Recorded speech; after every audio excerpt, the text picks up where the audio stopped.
Tegner est avec nous. Bonjour. Bonjour Pascal. Frontières publie une enquête exclusive consacrée à 100 brebis galeuses, c'est évidemment comme cela que vous les qualifiez, de la France insoumise et documentée, preuve à l'appui, les dérives de candidats aux élections municipales investis ou soutenus par le parti de Jean-Luc Mélenchon. Bon, c'est vrai que c'est à charge.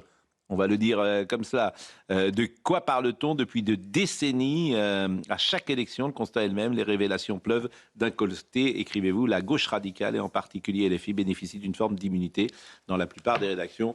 On l'a vu avec l'élection à Avignon de Raphaël Arnaud. C'est-à-dire qu'il n'y a pas eu de papier soulignant l'intimidation, les menaces de ce candidat. Oui, totalement. Et d'ailleurs, quand il avait été condamné définitivement pour violence au mois de décembre, la presse, notamment Libération, n'avait pas relayé cette condamnation, alors qu'elle n'avait cessé de relayer auparavant qu'il était encore présumé innocent. Et en effet, ils passent leur temps aujourd'hui à parler des brebis galeuses du Rassemblement national, et il y en a, mais ils ne parlent jamais des brebis galeuses de la France insoumise. Et le sujet, il est important, d'autant plus aujourd'hui. On réalise, en fait, tout le monde se demande depuis plusieurs jours comment on a fait pour avoir un député fiché S à l'Assemblée nationale, et on est en train de voir que dans les semaines à venir, on va avoir de nombreux candidats aux élections municipales qui vont intégrer les conseils municipaux, qui sont communautaristes, qui sont antisémites, qui sont proches des antifas, qui sont contre les policiers, etc.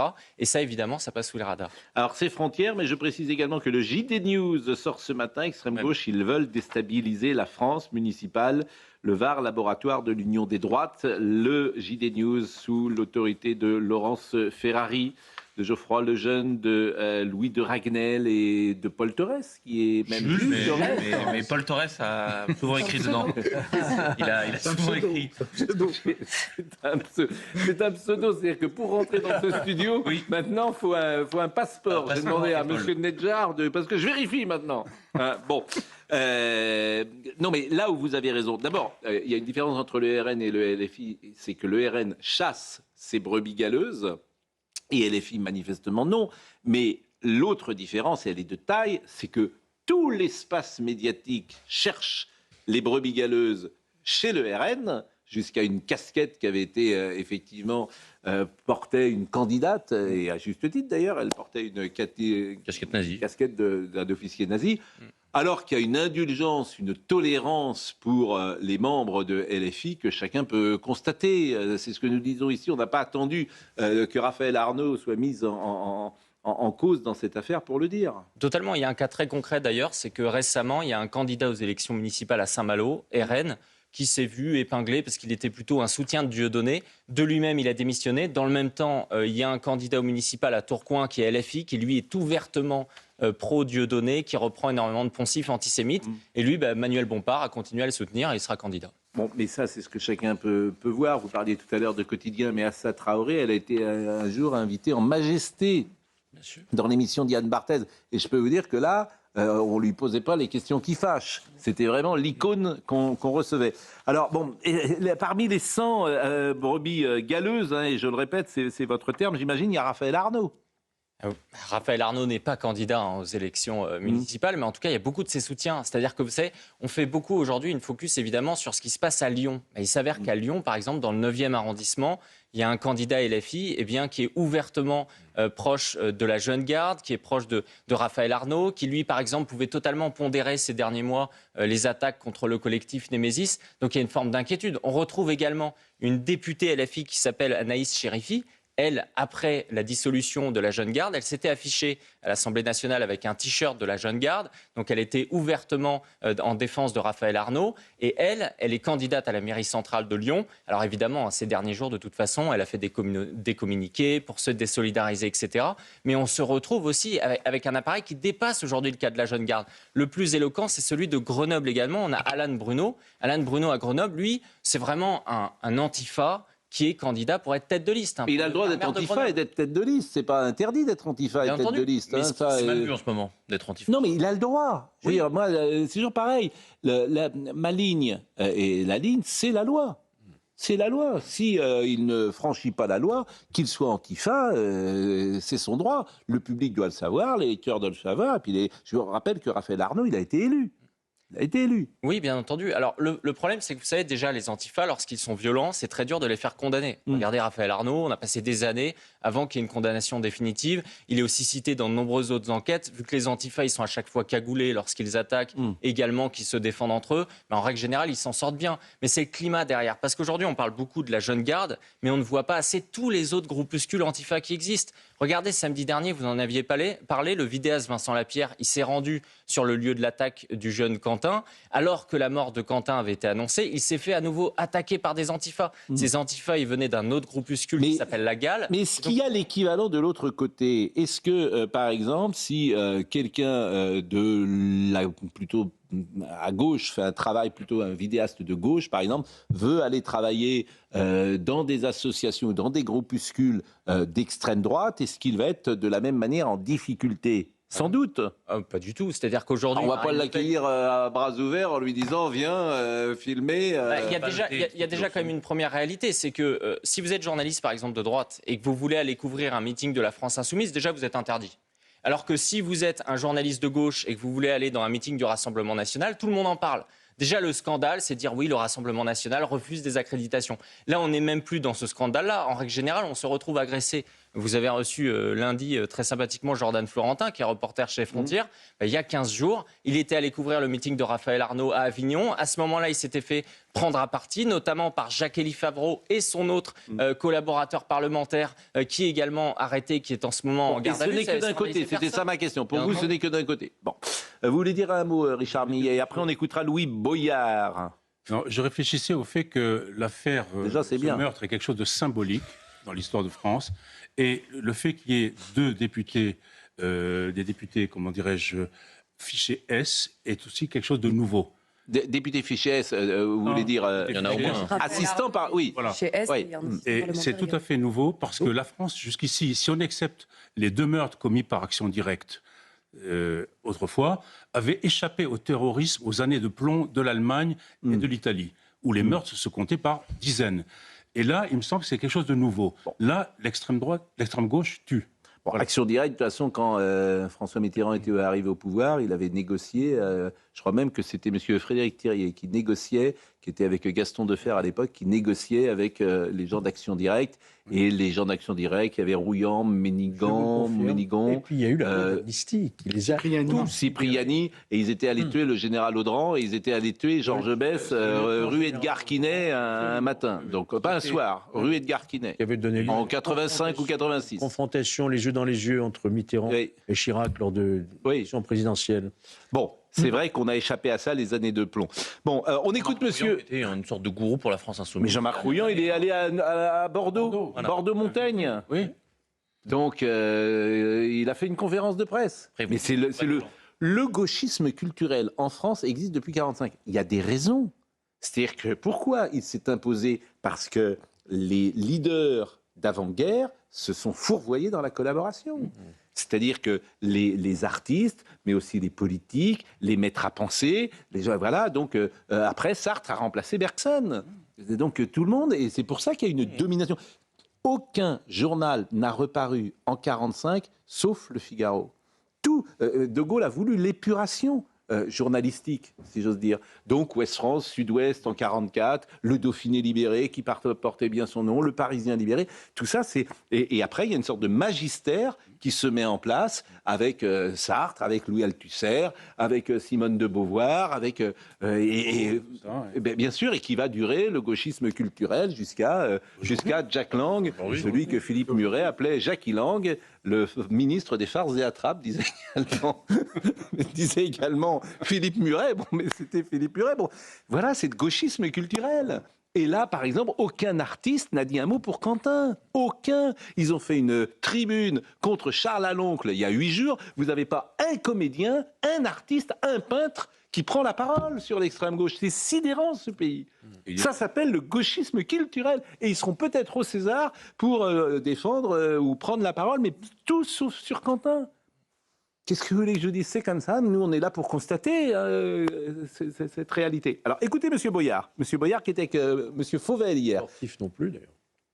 Oui, mais bon, je suis d'accord avec vous, mais les sportifs, c'est pas... Non, mais j'en connais d'autres. Oui, vous avez raison. Elle est décédée, par exemple. Vous avez raison. Oui. Vous avez raison. Oui, oui. Mais c'est vrai qu'on attendrait du monde de la pensée, écrivains, philosophes, artistes, etc. On attendrait des réactions. Bah non, l'extrême gauche, c'est pas. On préfère faire là aussi une tribune contre Charles Laloncle. Pour Thomas, il s'est rien dit non plus. C'est un vrai combat contre Charles Laloncle de faire une tribune. Ah, ça, c'est un combat. Tu es sûr qu'il peut rien t'arriver. Écoutons Monsieur Boyard. Pourquoi 2 assistants parlementaires étaient à Lyon? Il est député du Vaucluse, il siège à Paris, à l'Assemblée nationale, était à Lyon en semaine un jeudi. Alors, parce que nous avons des circonscriptions. Oui. Et Il est que donc, député du du coup, Vaucluse, Raphaël Arnaud. Et Avignon-Lyon, ça fait. Et que quand vous êtes un député de circonscription, vous n'êtes pas forcément à Paris, vous êtes ailleurs. Et par ailleurs, pour Mais les Raphaël députés. Arnaud n'était pas à Lyon. Non, mais monsieur, s'il vous plaît, on va reprendre les choses. Quand on est attaché parlementaire, on n'est pas complètement uniquement à l'Assemblée nationale. Pas Non, mais attaché, ça, cet assistant. On est détaché. J'ai discuté avec plein de députés hier de toutes obédiences. Ils vous disent qu'ils savent tous où sont leurs collaborateurs du lundi au vendredi Confirme. sur les semaines ouvrées. Georges, Confirme.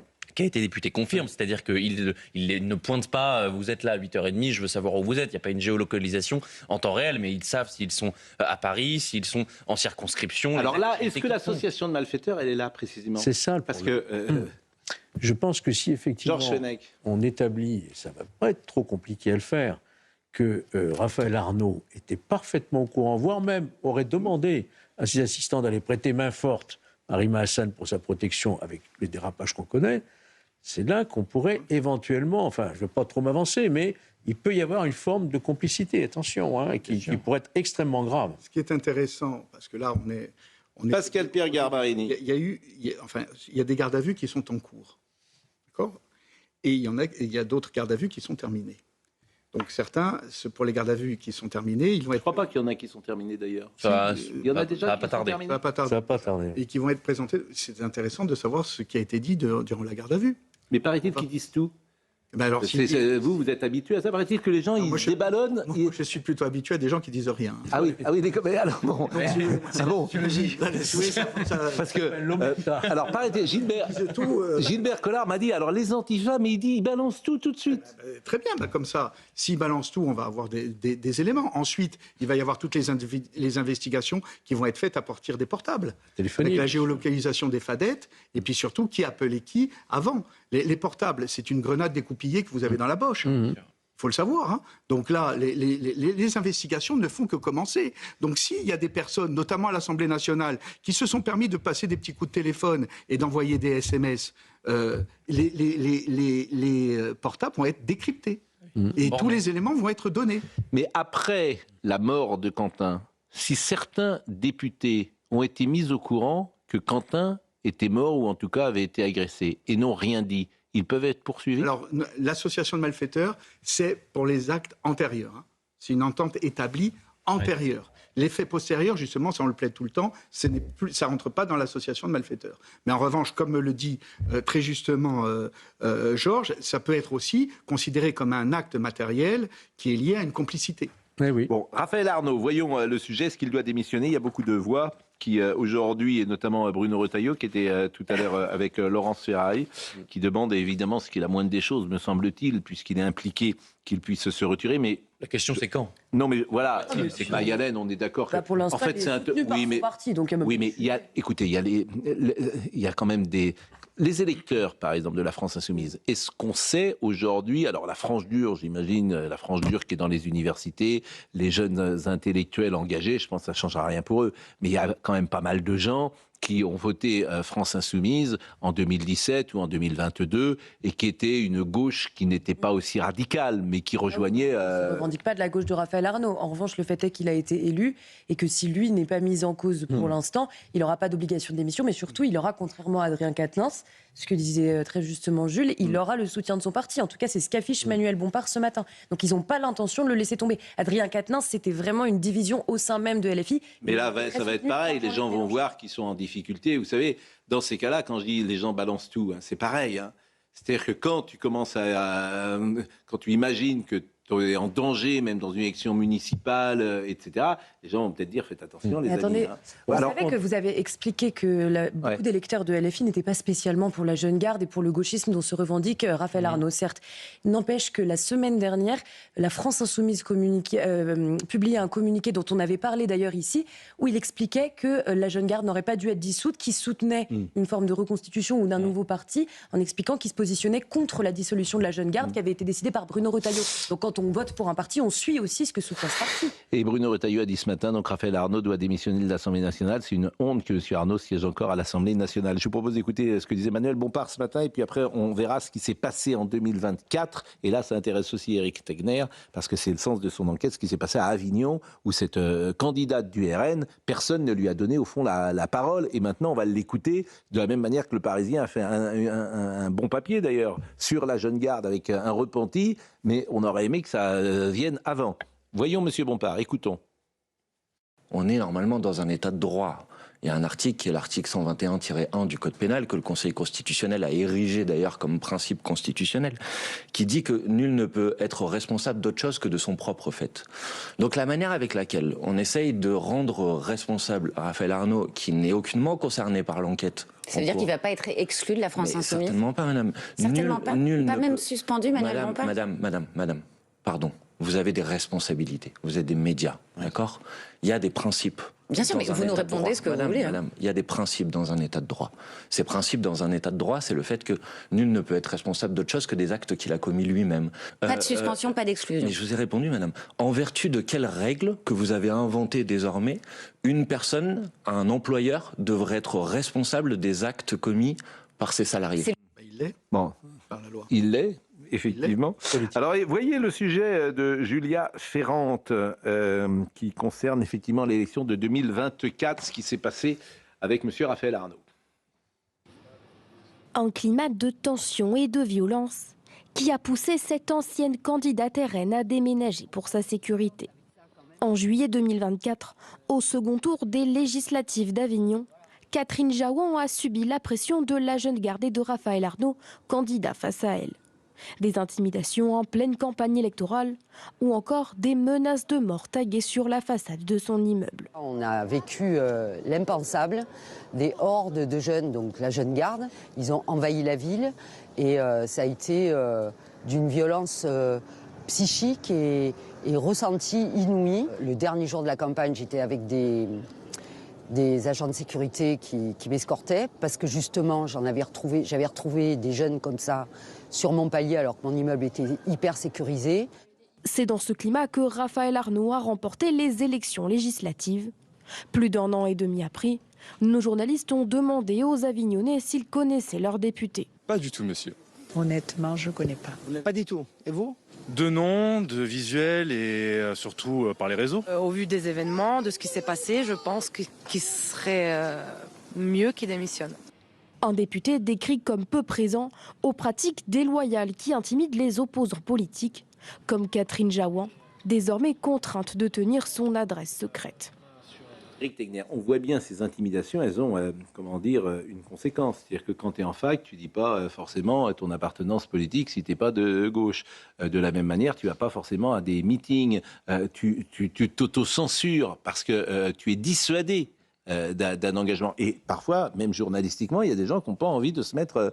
ils préfèrent, je le répète, attaquer CNews. C'est plus facile que d'aller faire un sujet sur la jeune garde. Parfaitement. Et moi, je connais bien ce sujet parce que notre précédent magazine, c'était Raphaël Arnaud en couverture. Donc, on a interrogé beaucoup de monde à Avignon.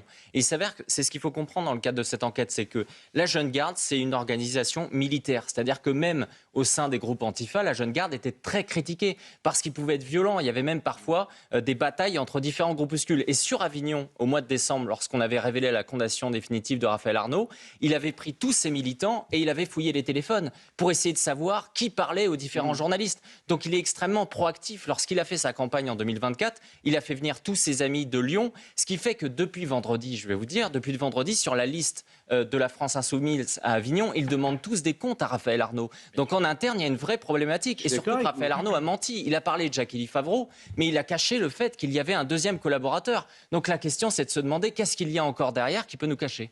Mais ce qui est extraordinaire, c'est que, bon, vous et ces frontières, je le rappelle, les brebis galeuses de LFI, donc vous faites ce travail-là. Mais vous-même, vous êtes, je voyais Patrick Cohen, vous avez attaqué personnellement. C'est-à-dire que quand vous dites je fais un travail sur Gabriel Arnault, sur Raphaël Arnault, vous faites un travail de journaliste, vous êtes journaliste, vous êtes avec une rédaction de journalistes, et vous-même, vous êtes discrédité, c'est-à-dire qu'on dit on n'attaque pas le raisonnement, on attaque le raisonneur. On dit « Ah, Éric Tegder, non, extrême droite, c'est un journal d'extrême droite. » Bah, vous faites le job. Vous faites le job, vous sortez des informations, c'est une réalité que sur laquelle vous témoignez, et c'est intéressant aussi de voir comment la bulle médiatique réagit. Oui, et le fait que derrière, ça a un impact. Vous savez, moi, cet été, par exemple, lors d'une fête de village en Bretagne, j'ai été agressé, notamment avec ma fiancée, par des antifas qui véhiculaient tout ça, donc bousculés par terre, etc., insultés. Mais il s'avère qu'à ce moment-là, la presse locale Ouest France disait que dans le fond, il ne s'était rien passé, que c'était moi qui étais venu provoquer par ma présence. Enfin, je n'ai pas le droit d'être chez moi. On avait Raphaël Arnault et Antoine Léaumont qui ont dit bravo, il faut bouter les fascistes en dehors de nos villages, ce qui fait d'ailleurs, je suis en procédure judiciaire contre Raphaël Arnault sur ce fait. Et il s'avère que les antifas, ils ont finalement été condamnés par la justice. C'est-à-dire que c'est ça. Il faut le dire à Ouest France, mais Ouest France, je ne cesse de le dire, Ouest France est devenu un journal progressiste et wokiste. C'est le journal le plus à gauche de France. C'est le journal le plus à gauche de France, Ouest France. Donc, voilà. Non, mais je vous assure, c'est invraisemblable d'ailleurs. Moi, j'ai connu Ouest France, je lisais Ouest France tous les jours. C'était un journal qui penchait gentiment à gauche. C'était une sorte de centre-gauche, avec l'éditorial le 25 décembre de, comment s'appelait-il, le grand patron à l'époque, qui était démocrate chrétien. Bon, j'oublie son nom, mais je vais le retrouver à l'instant. Aujourd'hui, c'est un journal wokiste. C'est-à-dire que d'ailleurs, beaucoup de la presse régionale, c'est des bataillons de journalistes frémoulus des écoles de journalistes qui sont mélenchonistes. Donc c'est tout à fait étrange. Et les patrons disent rien. Les patrons disent ah oui, vous avez raison, c'est vrai, mais on peut rien faire. Et ils choisissent à chaque fois la presse locale de cacher ces agressions. Vous savez, à nouveau, moi, il y a 3 semaines, il y avait des journalistes qui étaient à Caen pour des débats avec les étudiants, avec des jeunes de l'Uni également. Ils ont été agressés par un autre groupe antifa qui s'appelle Union Pirate, et la presse locale, encore une fois, les journalistes sont venus provoquer. François-Régis Hutin. J'oubliais qu'il y a un grand nom de la Libération. On parlait, voilà, c'est des grands résistants. C'est des gens, Ouest France, fondés en 44, grand journal. Juste un exemple pour rebondir sur ce que disait ça, c'était avant. Tegner. Quand il y a eu en décembre ou en novembre la condamnation définitive de Raphaël Arnault, parce qu'il s'est désisté de son appel, vous n'avez eu que 4 médias nationaux qui ont traité l'actualité. CNews, Europe 1, Le Journal du Dimanche et Le Figaro. Dans la presse, vous ne retrouviez rien de cette condamnation définitive qui quand même était intéressant. On a quand même un député de la République, un député de la Nation qui est condamné pour des violences en réunion à 4 mois de prison avec sursis. C'est quand même un sujet, visiblement pas pour le système médiatique. Souvent, je parle de l'aspect médiatique. Hier, l'émission C'est dans l'air. C'est une œuvre d'art, ce qu'a fait C'est dans l'air. C'est un cas d'école. Ils ont fait une émission hier sur Quentin. Ils ont invité la rédactrice en chef de la Tribune dimanche, qui n'avait pas dit un mot, qui n'avait pas écrit un mot dimanche. Alors que le journal du dimanche, le principal concurrent, avait écrit « L'extrême gauche tue ». N'a pas été invité. Moi, j'étais pourtant. Donc, c'est ça qui est sidérant. Je veux dire, c'est sidérant. Alors bon, les gens se détournent de ça, et c'est pour ça aussi que peut-être ils nous regardent beaucoup et ils lisent davantage le journal du dimanche que la Tribune dimanche.